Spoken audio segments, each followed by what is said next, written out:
이것은 다 하나님 은혜라. 성탄절을 앞둔 4주간을 대강절 혹은 대림절이라고 합니다.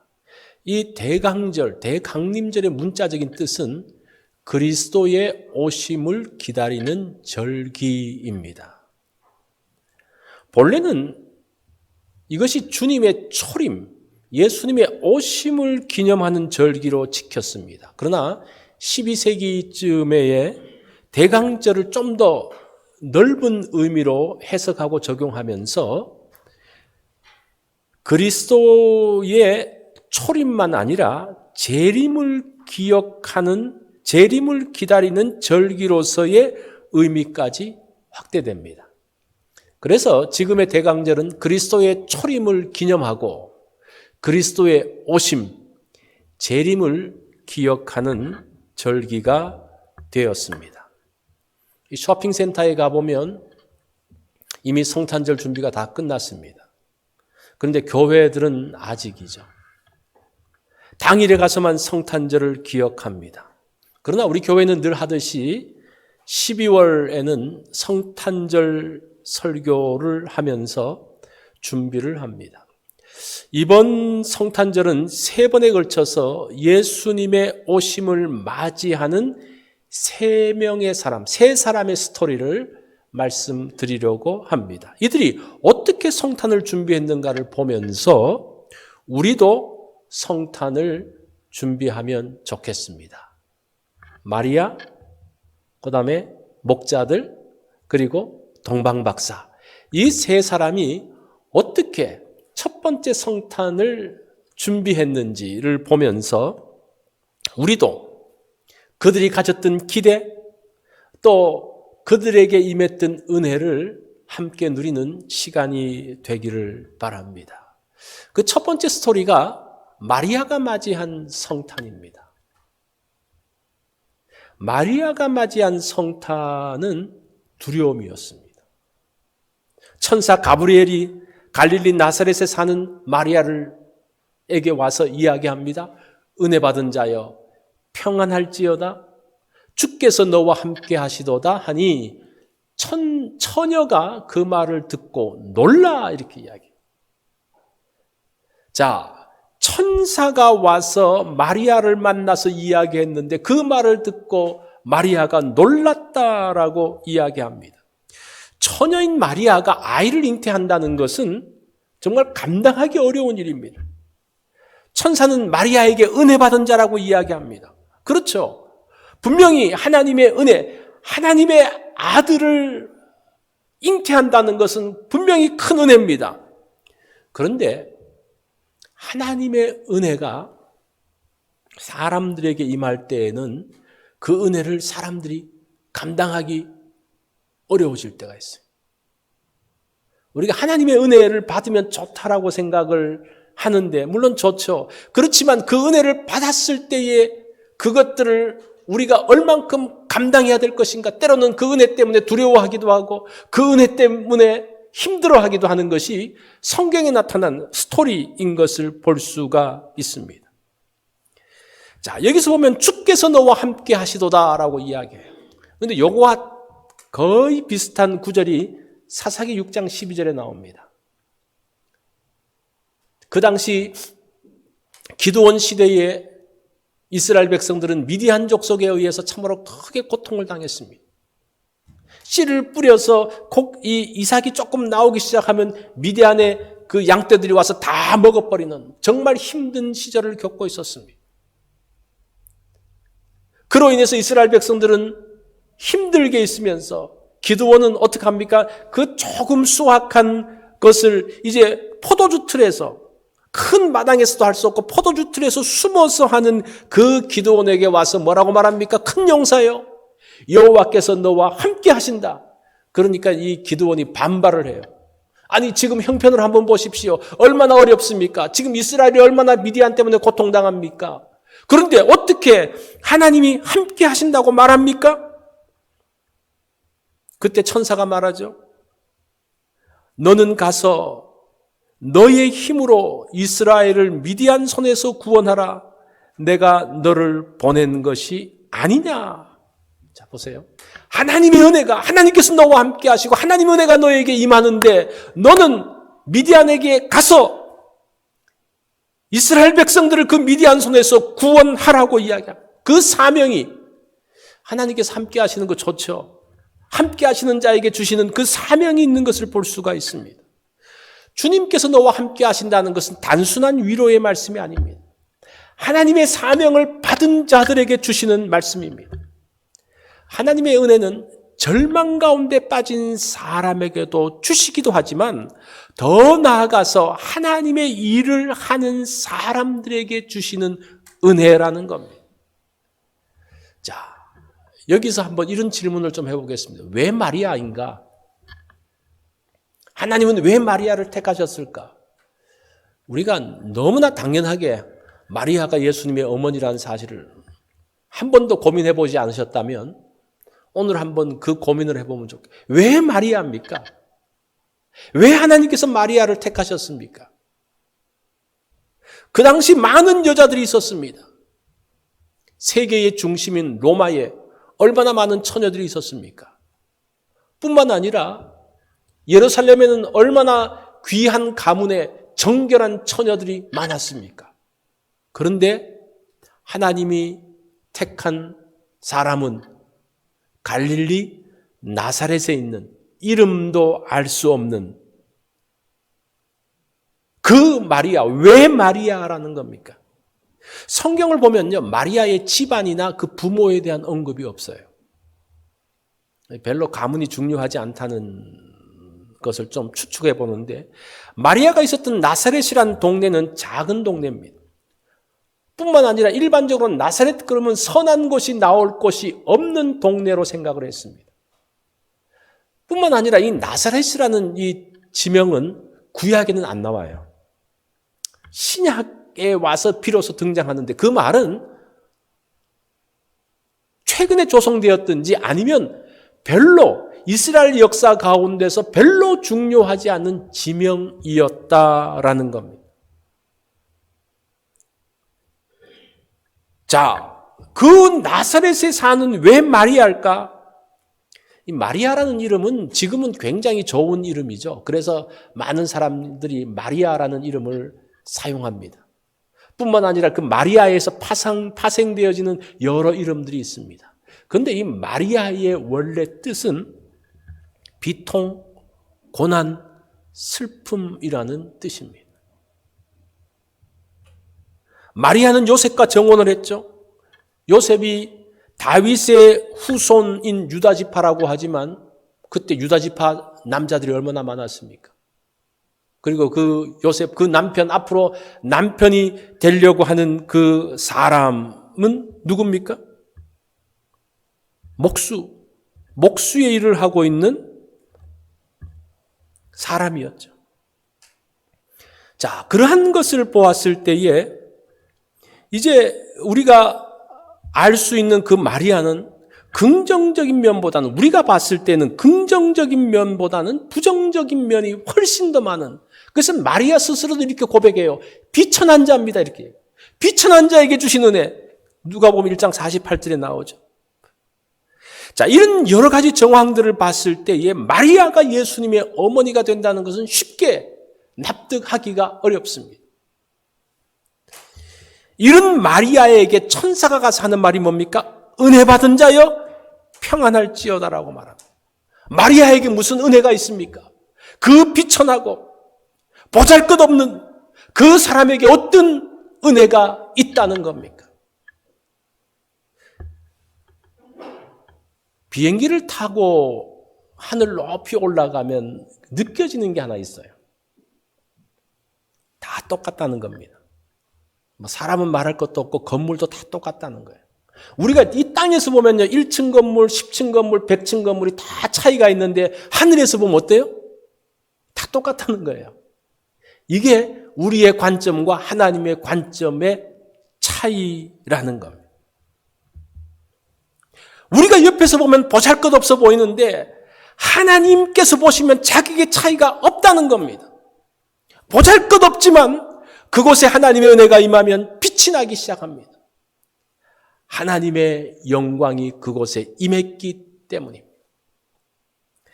자, 이번 성탄절의 첫 번째 메시지는 낮은 곳에 임한 은혜라는 겁니다. 낮은 곳에 있어서 모든 사람들에게 소외되었다고 생각하십니까? 절망 가운데서 힘들어 하십니까? 비천한 가운데서 잊혀진 존재입니까? 오늘 성경을 보니까요, 그 가운데도 하나님의 은혜가 임한다는 거예요. 우리가 마리아를 오늘날 관점에서 귀하게 생각했지만 그 당시로 봤을 때는 정말 보잘것없는, 정말 비천한, 누구도 기억되지 않는 그곳에 하나님의 은혜가 임한다는 거예요. 우리의 상황이 문제가 아니라 하나님의 은혜가 임하면 그곳이 축복의 장소가 된다는 거예요. 그곳에 하나님의 영광을 드러내는, 그 사람은 하나님의 영광을 드러내는 존재가 된다는 겁니다. 자, 30절 말씀을 보면 이렇게 말합니다. 천사가 이르되 마리아여 두려워하지 말라. 네가 하나님께 은혜를 입었느니라. 자, 여기서 입었다라는 단어가 발견되다라는 그런 뜻이에요. 그래서 이것을 다시 이런 뉘앙스를 살려서 다시 번역하면요, 너에게서 하나님을 향한 기쁨, 이 은혜라는 단어가 기쁨이라는 단어를 씁니다. 그래서 그런 뉘앙스를 다 살려서 번역을 하면 내게서 하나님을 향한 기쁨이 발견되었다라는 그런 말이에요. 마리아여 무서워하지 말라. 네가 하나님의 은혜를 입었다. 그게 뭐냐? 너에게서 하나님을 향한 기쁨, 너는 하나님을 기쁘게 하는 사람이었다라는 말이에요. 자, 이것은 오늘 설교를 진행할 때 굉장히 중요한 모티브가 됩니다. 하나님을 기쁘시게 하는 마리아의 모습에서 하나님의 특별한 은혜가 임했다라는 겁니다. 이것이 이번 성탄절에 우리가 기억해야 될 중요한 메시지입니다. 은혜는 일방적으로 주어지는 거죠. 그 은혜로 우리가 살고 있습니다. 그런데 하나님을 기쁘시게 하는 자들에게 특별한 은혜가 임한다는 거예요. 오늘 이 말씀이 그것입니다. 그가 얼마나 존귀하고 뛰어나느냐가 아니라 하나님을 향한 기쁨을 가진 사람, 하나님을 기쁘시게 하는 그 사람을 하나님께서 귀하게 여기신다는 거예요. 자, 오늘 본문은 낮은 곳에 임한 하나님의 은혜입니다. 그렇다고 하나님의 은혜가 낮은 곳에 임하고 모든 곳에 다 임했다고 그 은혜를 사람들이 다 누리는 게 아니에요. 어떤 사람이 누립니까? 하나님의 은혜를 향해서 마음을 여는 사람. 우리가 이런 말 많이 듣잖아요. 비가 아무리 오지만 그릇을 엎어놓으면 그 비를 받을 수 없는 것처럼 하나님의 은혜가 임할 때에 우리가 그릇을 펼쳐놓고 그 가운데 나가는 것이 중요합니다. 그것이 무엇이냐? 하나님을 향한 열린 마음이 무엇이냐? 바로 마리아에게 있었던 그 마음, 하나님을 향한 기쁨을 가진 사람, 그 사람들에게 하나님의 은혜가 임한다는 것. 이것이 성탄을 준비하는 사람이 가져야 될 중요한 거라는 겁니다. 자, 그러면 마리아가 하나님을 향한 기쁨이 도대체 구체적으로 무엇인가? 오늘 본문은 두 가지로 이야기해요. 이걸 조금 더 구체적으로 아는 게 중요하죠. 첫 번째는 하나님을 신뢰하는 마음입니다. 이게 하나님을 향한 기쁨, 하나님을 기쁘시게 하는 그 마음이라는 거예요. 마리아는 하나님을 신뢰하는 사람이었습니다. 천사가 내가 잉태하여 아들을 낳을 것이다 라고 말하자 이 마리아가 어떻게 말합니까? 마리아가 천사에게 이르되 나는 남자를 알지 못하니 어찌 이 일이 있으리까? 라고 말합니다. 자, 어찌 이 일이 있으리까? 이게 부정입니까? 긍정입니까? 이것도 조금 우리가 해석이 필요한데 이것을 풀어서 말하면 나의 처지가 그렇지 않습니다. 나는 남자를 모릅니다. 이제 그 말이에요.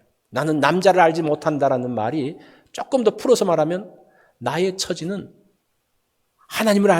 남자를 알지 못합니다. 그러면서 어찌 그런 일이 있으리까? 이 말은 어떻게 이런 일이 있나요? 설명해 주세요라는 그런 말. 조금 더 적극적인 긍정적인 답변이라는 겁니다.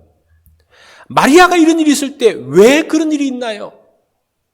왜 내가 그 일을 해야 되나요? 그렇게 왜라는 말을 하지 않습니다.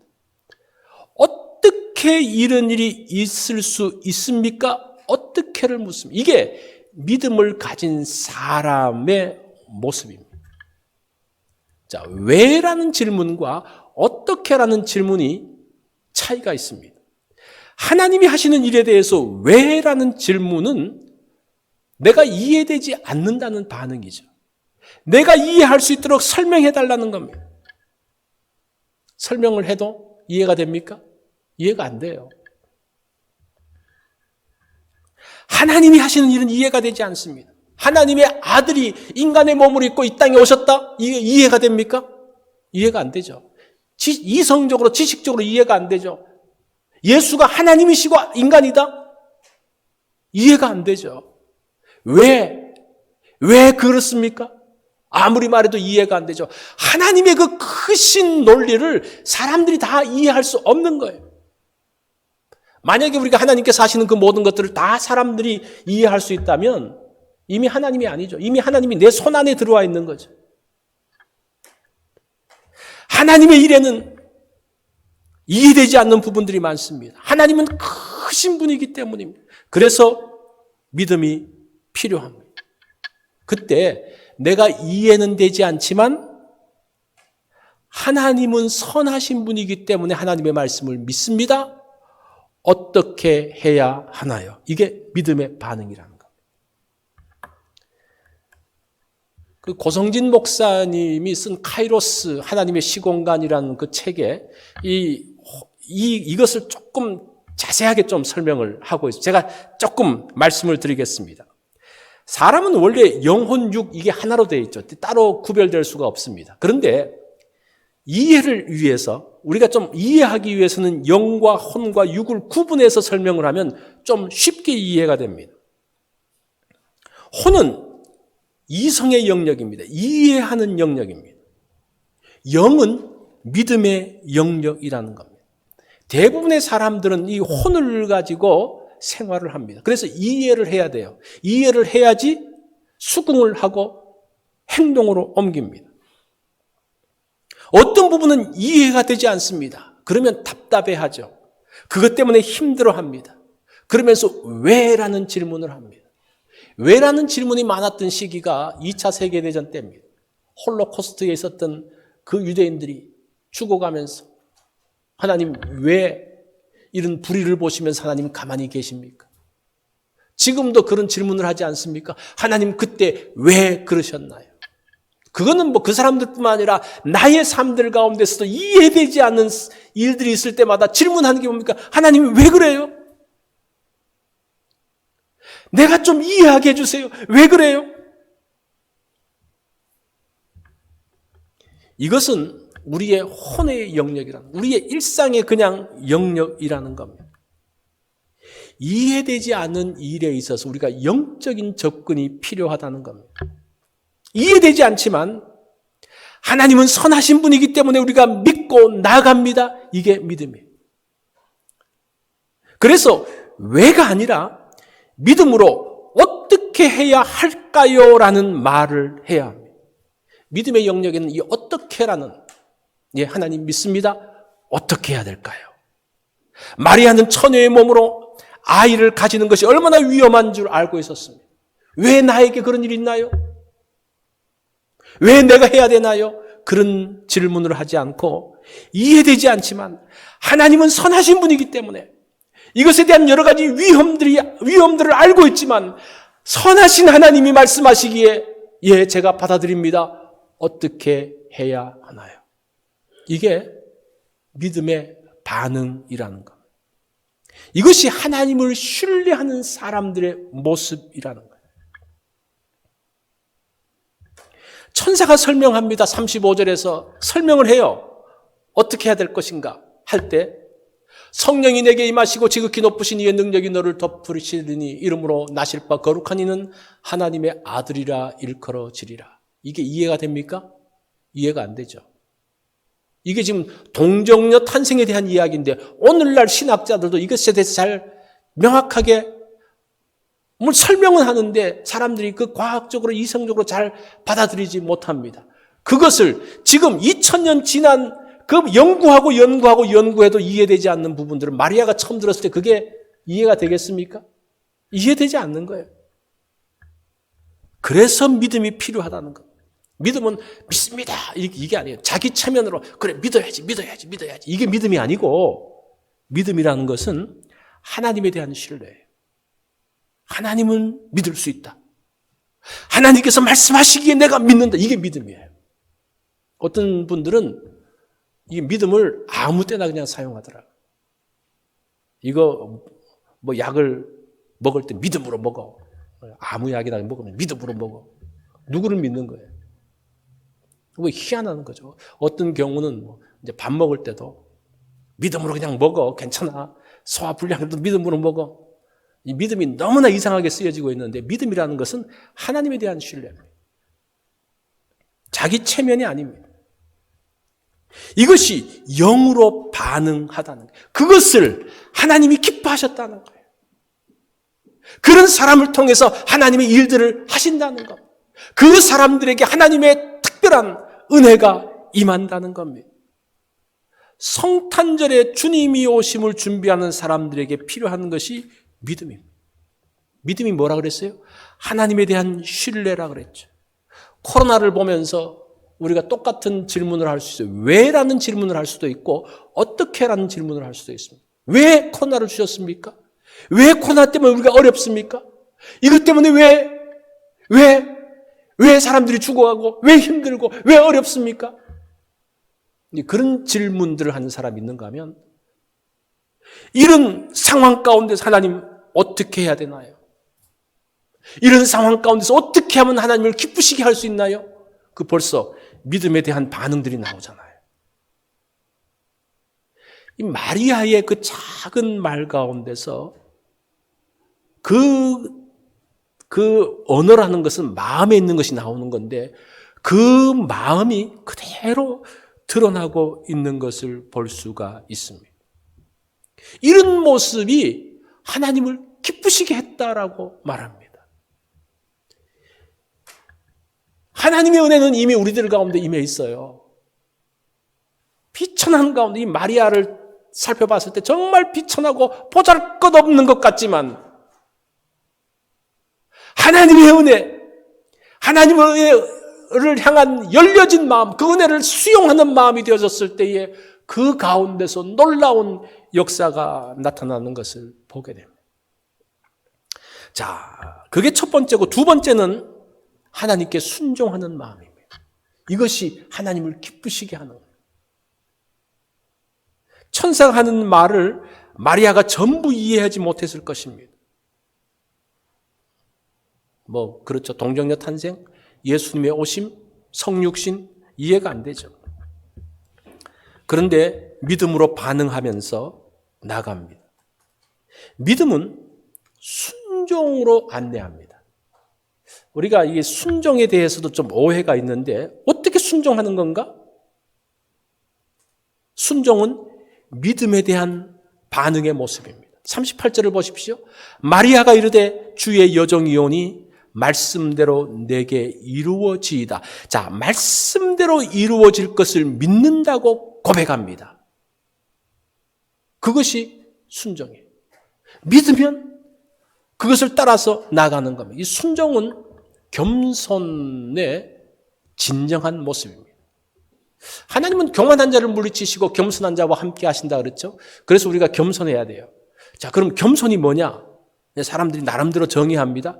겸손한 것은 공손한 거고, 또 겸손한 것은 이렇게 몸을 낮추는 거고, 이렇게 나름대로 겸손을 말합니다.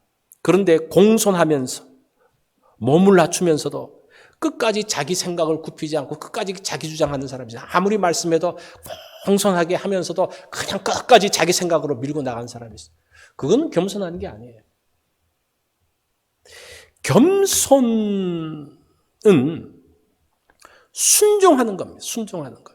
외적인 모습이 아니라 태도라는 거예요. 이 겸손하다는 것은 외적으로 어떤 모습이 아니라 태도, 하나님을 향한 태도, 그게 겸손이라는 겁니다. 다시 말하면 공손한 모습이 아니라 순종하는 태도라는 겁니다. 자, 겸손하기 원하십니까? 순종하면 겸손해집니다. 이게 가장 중요한 거예요. 겸손이 뭐냐? 하나님께 순종하는 거예요. 그럴 때에 하나님께서 그 사람을 겸손하게 보시고 귀하게 보신다는 것. 겸손해지면 뭐라고 말합니까? 마리아가 했던 것처럼 주의 말씀대로 내게 이루어지이다 라고 순종할 수 있습니다. 그래서 이 겸손과 순종은 동전의 양면과 같습니다. 그런데 순종한다는 것이 쉽습니까? 참 쉽지가 않아요. 마리아가 순종을 해서 처녀의 몸으로 임신을 하면 어떤 일이 벌어집니까? 당장 생명의 위협을 느낍니다. 율법에 처녀가 임신하면 돌로 쳐 죽여야 되거든요. 그 아비 집은 수치를 당하거든요. 혹시나 죽지 않더라도 그 수치는, 그 가문의 소치는 지울 수가 없습니다. 때로는 순종이 고통을 수반하기도 합니다. 순종은 모험으로 우리를 인도하기도 합니다. 하나님의 말씀에 순종한 아브라함이 이삭을 데리고 어디로 갑니까? 모리아 산으로 갑니다. 얼마나 그것이 위험한 일입니까? 순종은 그러한 것들이 있습니다. 그래서 믿음이 없으면요, 순종할 수가 없어요. 자, 하나님을 신뢰하며 순종하는 마리아의 모습을 하나님이 기쁘게 보셨다는 겁니다. 그 아브라함이 이삭을 잡으려고 모리아 산으로 갔을 때 히브리서 기자는 뭐라고 말합니까? 그 이삭이 다시 살아날 것을 믿으면서 나갔다고 그랬어요. 그 믿음이 순종하게 했다는 거예요. 이것이 하나님을 향한 기쁨을 가진 마음이라는 겁니다. 하나님께서는 하나님을 신뢰하며 순종하는 마리아의 모습을 기쁘게 보셨다라는 겁니다. 자, 성탄의 감격이 어디에서 옵니까? 무엇이 성탄의 기쁨입니까? 그것은 하나님이 비천한 날을 찾아오셨기 때문에 성탄의 감격, 성탄의 기쁨이 있는 거예요. 우리 성탄이라는 것은 막연하게 성탄절 기쁘다, 내가 선물을 받아서 기쁘다, 여러 가지로 기쁠 수가 있지만 정말 진정한 기쁨은 무엇인가 하니 비천한 나를, 죽을 수밖에 없는 죄인인 나를 하나님이 찾아오셨다. 이 많은 종교들이 인간이 하나님을 찾는 것은 있지만 하나님이 인간을 찾아오는 것은 없어요. 신이 하나님을 찾아오는 것은 없습니다. 이게 독특한 은혜라는 겁니다. 그런 의미에서 나에게 찾아오신 하나님, 내가 비천하고 낮고 보잘것없고 절망 가운데 있고 아무것도 할 수 없는 무기력한 나지만 하나님이 나를 찾아오신 것, 그것이 성탄의 가장 중요한 내용입니다. 이게 사실은 기독교의 핵심이에요. 하나님이 찾아오셨다, 하나님이 문을 두드리신다, 이게 기독교의 핵심이에요. 하나님께서 은혜를 우리에게 주셨다, 이것처럼 큰 것이 없습니다. 그런 축복, 은혜를 누리기 위해서는 하나님을 신뢰하며 순종하며 나가야 한다는 것. 그것이 하나님께서 은혜를 내리실 때 우리가 마음의 문을 열고 그 은혜를 받는 모습이라는 겁니다. 독일의 유명한 설교자인 헬무트 틸리케라는 사람은 이렇게 이야기했습니다. 성탄이 우리에게 말해주는 것은 하나님은 우리가 어디 있든지 찾으러 오신다는 사실이다. 이것이 성탄의 메시지다. 하나님은 우리가 어디 있든지 찾아오신다. 그리고 모든 것이 절망에 다다른 듯이 보이는 바로 그 순간에 하나님의 기회는 시작된다는 데 있다라고 말합니다. 여기서도 그거죠. 찾아오신 하나님. 내가 하나님을 찾는 것이 아니라 하나님이 나를 찾아오시는, 이게 은혜죠. 우리가 하나님이 찾아오시지 않는다면 참 인간에게는 가능성이 없어요. 우리가 하나님을 찾고 싶지 않을 때가 있잖아요. 모든 것이 그 많은 프레셔가 오고 정말 절망 가운데 있으면 누구하고도 만나고 싶지 않고 그냥 그대로 끝나고 싶은 마음들이 이 인간에게 있어요. 그런 사람들에게 하나님이 찾아오신다라는 것은 소망입니다. 그것은 축복입니다. 이게 지금 성탄 메시지에 이것이 담겨져 있다는 거예요. 이것이 지금 마리아의 사건을 통해서 우리에게 보여주고 있는 성탄 메시지입니다. 절망의 구렁이에 빠져서 고통당하면서 온 천지가 캄캄해 보이는 그 순간에 하나님은 나를 찾으시며 나를 통해서 놀라운 일을 행하신다는 것. 구약에는 기드온의 모습으로, 신약에서는 이 마리아의 모습을 통해서 감당할 수 없는 그 은혜가 그 가운데 임합니다. 이게 성탄 메시지입니다. 이게 기독교의 핵심입니다. 이게 마리아의 사건을 통해서 우리에게 알려주시는 하나님의 은혜가 됩니다. 이때 우리가 마음의 문을 열고 하나님을 신뢰하며 순종하며 나가야 합니다. 이 두 가지, 그죠? 하나님을 향한 기쁨, 하나님께 은혜를 받았다. 하나님을 향한 기쁨이 있었다. 그게 뭐라는 겁니까? 하나님에 대한 신뢰와 순종. 그것이 이런 사람들에게 하나님의 은혜가 풍성히 임하는 것을 보게 됩니다. 이런 하나님의 은혜를 내가 누리는 이번 성탄절이 되기를 바랍니다. 성탄절 여러분 어떤 기대를 갖고 있습니까? 하나님의 은혜에 대한 기대가 있습니까? 바로 이것이에요. 하나님을 향한 기대감, 기쁨이 있는 사람들에게 하나님의 은혜가 임한다는 거예요. 그것은 구체적으로 뭘 하는 겁니까? 하나님에 대한 신뢰, 믿음과 순종이라는 겁니다. 우리 다 같이 기도합니다. 된 것은 다 하나님 은혜라.